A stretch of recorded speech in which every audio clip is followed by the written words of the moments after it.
this team has character, and this team, we have a lot of heart and a lot of pride.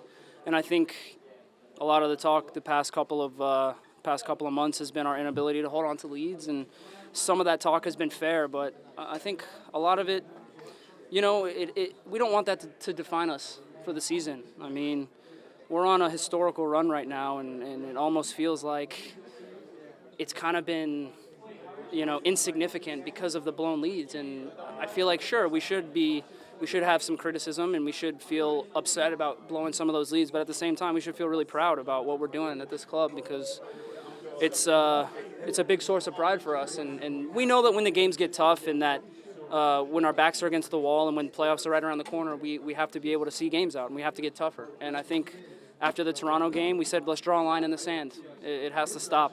And so we challenged every single guy in the locker room. If you're on the field at the end of the game, it's unacceptable to concede leads anymore. And obviously you need everyone to do that. Luis was called upon to make a big save at the end on Pontius, and he did that. So just been a team effort, and we feel like we're in a good way right now. And just because we've conceded a couple leads at the end of games, we're not going to let that define our season. Can you talk about the ball you gave to Bradley at the start of the second half, because you looped it right over his head? And were you thinking just put it in, finesse it, or just blast it? For him? I wasn't quite sure. I'm not a goal scorer, so I'm never going to tell Brad what he needs to do to score goals. But you know what? A big emphasis for us was trying to play him behind them, especially when Yarrow goes off. They lose a little bit of speed on the back line, and Brad, obviously, he's great at running on the shoulders of defenders. And part of our game plan to be able to stretch the team and that we're playing against and play in between the lines is to go maybe a little bit more direct early. But Alex took a good touch, and I don't know if he meant to pass it back to me or not, but I called him off it, and I saw Brad was in a good spot in between the center backs, and I just put it in a good area, and Brad did the rest. I mean, you let the guy get around the goal, and he's going to score. I was giving him crap because he missed that chance at the end to ice it for 4-2, but the guy's incredible, man. He just keeps on wowing everyone. What went through your head on your goal there? Were you surprised to be left so wide open? I know you do it every year. You find yourself wide open. Yeah, I mean, I think Brian Carroll was marking me, and I started in an offside position, and I think his head, he was thinking that I was going to run back across the line towards the near post. And so, honestly, Sasha told me before the set piece, get free because I'm looking for you. And I think he saw where I started, and he just kind of looped it back post, and luckily I faded instead of running across the line. And it's one of those where you just hope that the line drops and you find yourself onside. And it was kind of very similar to the goal I scored against DC last year in the playoffs. And look, I didn't have to do much. The ball was unbelievable. It was a perfect ball. Just get it on frame, head it down.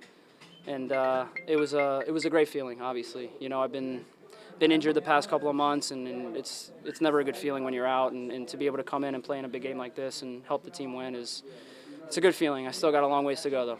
How crazy has been the Eastern Conference tussle for first place? It seems like every time we turn around, there's a new team leading. You're in the lead now, and you've got your destiny at your feet, real literally.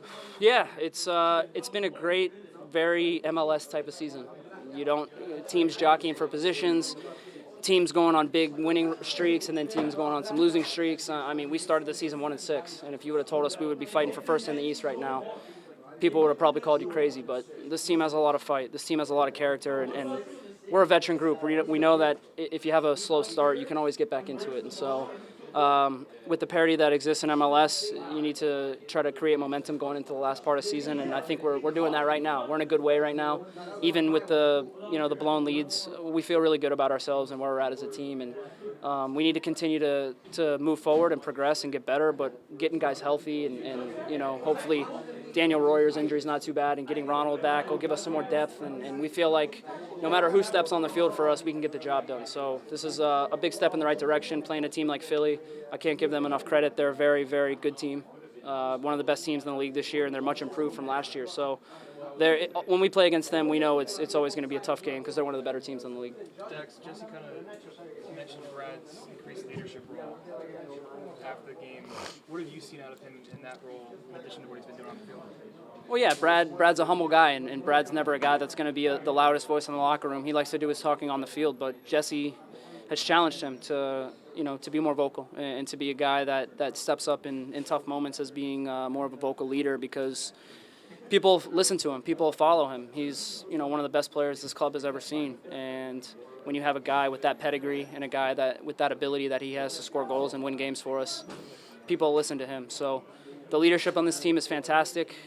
I may be the captain, but we have about 4 or 5 captains on this team that at any given moment they can take over leadership responsibilities and guys will follow them. So that's important to have going into the stretch run and going into the playoffs.